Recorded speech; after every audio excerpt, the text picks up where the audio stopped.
ایک سوال یہ کیا ہے کہ میں نے اکثر دیکھا ہے کہ جماعت میں جیسے ہی جماعت کھڑی ہونے والی ہوتی ہے یا کھڑی ہوتی ہے تو امام صاحب بچوں کو پیچھے بھیج دیتے ہیں۔ بہت آسان طریقہ ہے بھائی،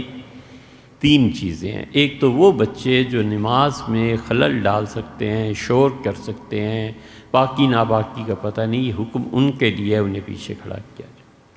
دوسری بات، ہمیشہ اس بات کا خیال رکھنا چاہیے کہ بچوں کو بالکل نہیں ڈانٹنا چاہیے، یہ بات سمجھا دینی چاہیے کہ بیٹے اس وجہ سے آپ پھر شرارتیں کرتے ہیں، آپ پھر بھاگنے لگتے ہیں، دیکھا نا، یہ نہ کریں تو کھڑے ہو جائیں، ٹھیک ہے۔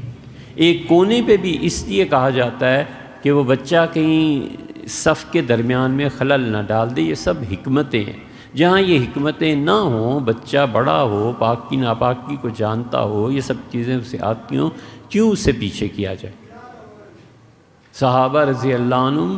اپنی عمر سے 50 سال چھوٹے بچوں کو اپنی مجلس میں دیکھتے تھے، فرماتے تھے شیخ کو آگے آنے دو۔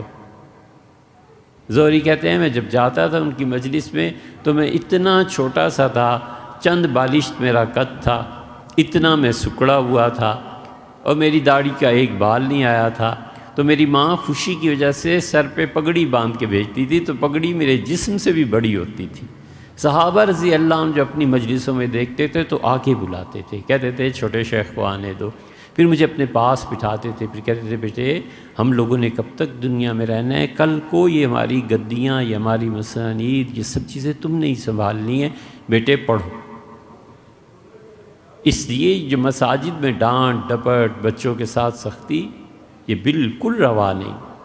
گناہ کی باتیں۔ حضور اقدس صلی اللہ علیہ وسلم کے سامنے آیا تھا دیہاتی اسلام قبول کرنے کے لیے، ضرورت پیش آئی، مسجد کے کونے میں بیٹھ گیا۔ صحابی رضی اللہ عنہ کہتے ہیں کہ لوگوں نے